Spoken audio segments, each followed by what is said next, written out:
Is Lucy from Homestead Kids, and today we're going to be making sourdough discard garlic pull-apart bread. The first thing we need to do is warm up 1/4 cup milk to about 110 degrees Fahrenheit. Let's go do it. While we let the milk warm up, what we're going to do is we are going to put a teaspoon and a half of yeast and 2 teaspoons of sugar into a mixing bowl so that we can mix it with the milk once it's done. Once our milk is heated up, we are going to put it in with the yeast and sugar.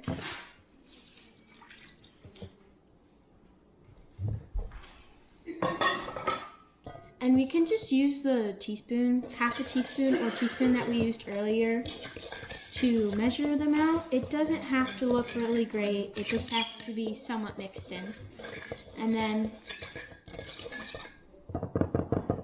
once we've done that, we are going to put in the flour, sourdough starter, the beaten egg, the chopped parsley, and a few other things. So let's get to it.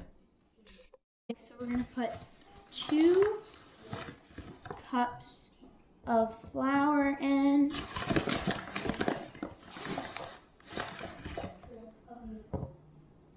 and just a little extra because it says like around a tablespoon, but you can just add a little bit extra. It doesn't have to be exact. And then we can add some chopped parsley in there and just sprinkle a little chopped rosemary. It says to have fresh, but you can do dried.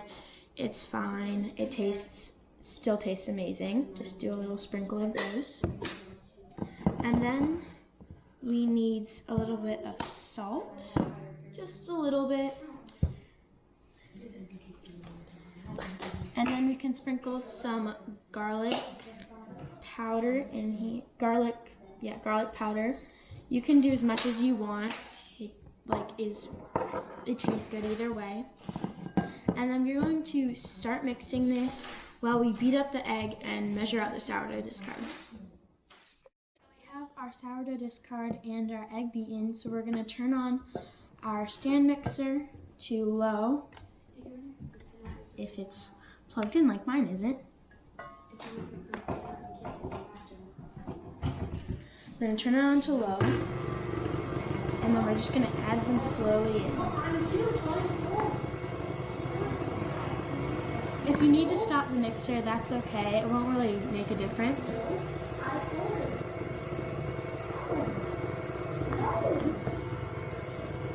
Okay, so I need to stop the mixer. Just need to get all of this off from the top.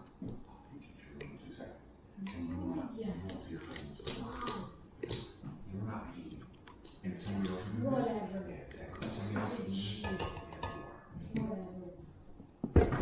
just going to put our sourdough discard in.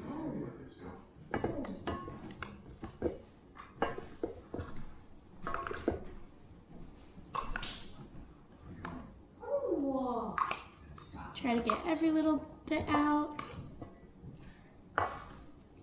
And then you can start back up the mixer when you're ready. I'm going to turn on the mixer, let it mix until it's nice, has a nice consistency, and if it's too dry, you can add more milk or you can add water to it so that it makes a shaggy dough. It has formed a shaggy dough.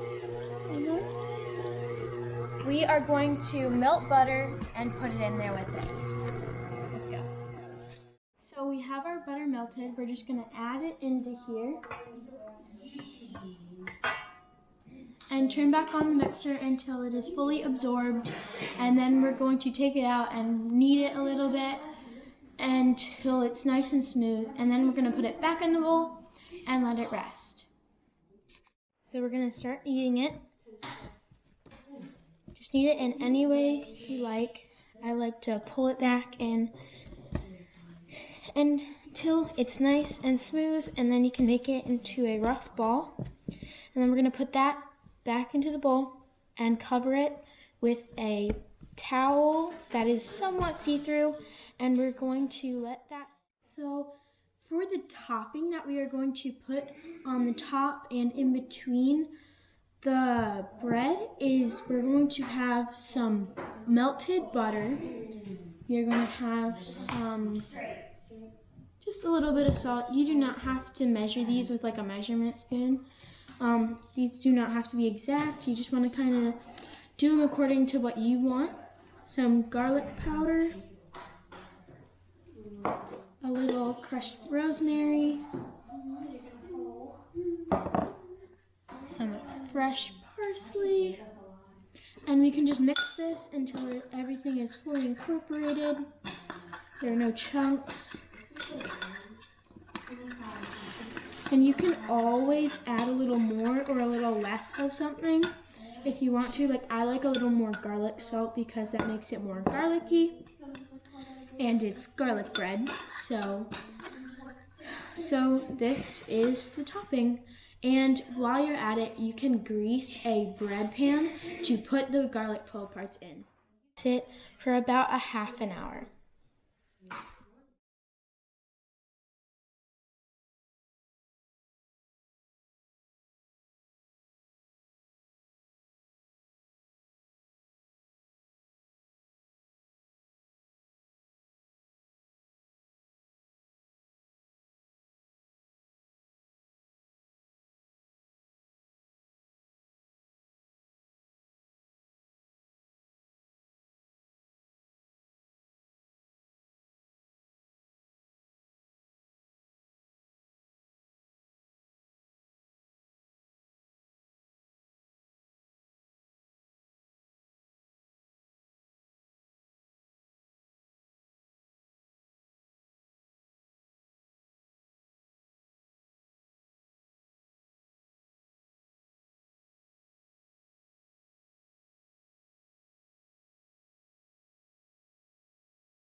Okay, so our dough is done rising. We have a floured surface.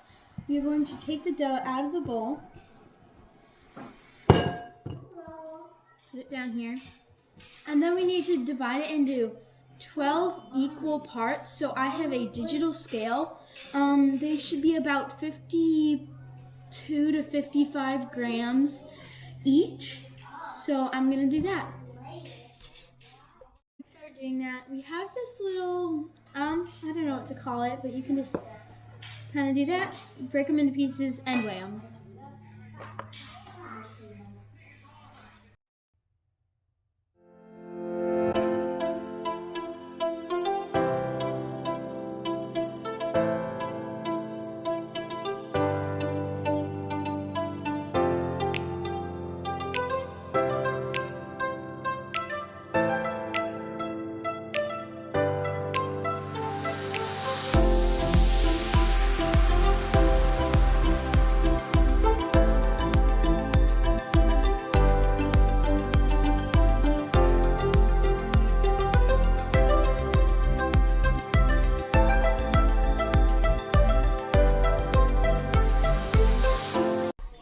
Okay, so we have 12 equal balls, and you can do this part with your hands, or you can do it with your, with a rolling pin, but I'm probably gonna do it with a rolling pin.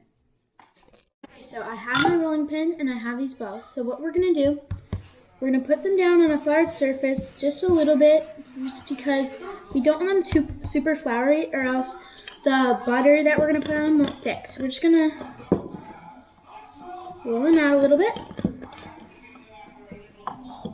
It doesn't have to be super thin, but you want it to be thin enough to where it's going to be not super chewy in the middle.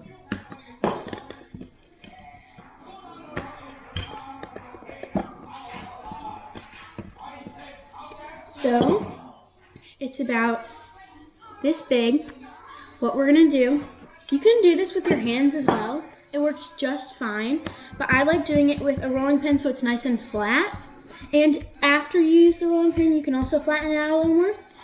So we're gonna take our butter. You're just going to spread a bit on there. It does not have to be a ton. It just depends on how much you want to put on it. And then you fold it in half.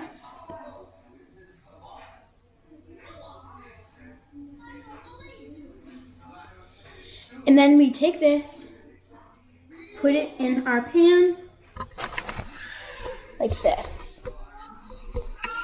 So we're just gonna keep on doing that until the pan is all the way full, and let's do it.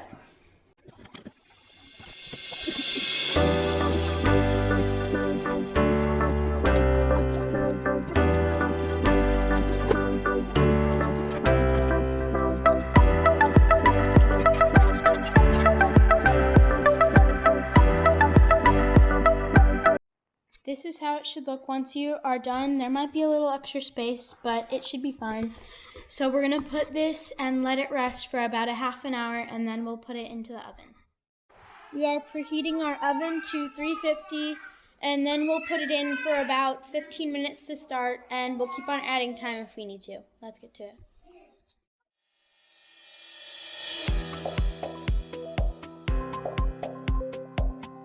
So it's cooking really well. It's just starting to brown on the top. So we're gonna give it a few more minutes until it's done. So our bread just came out of the oven. It looks delicious. Now we're just gonna put the rest of the garlic butter on top of it. Just kind of like, you can do this with a little, I don't know what it's called, but I just like doing it this way because it can just kind of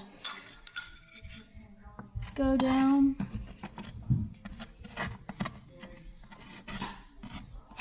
It smells really good.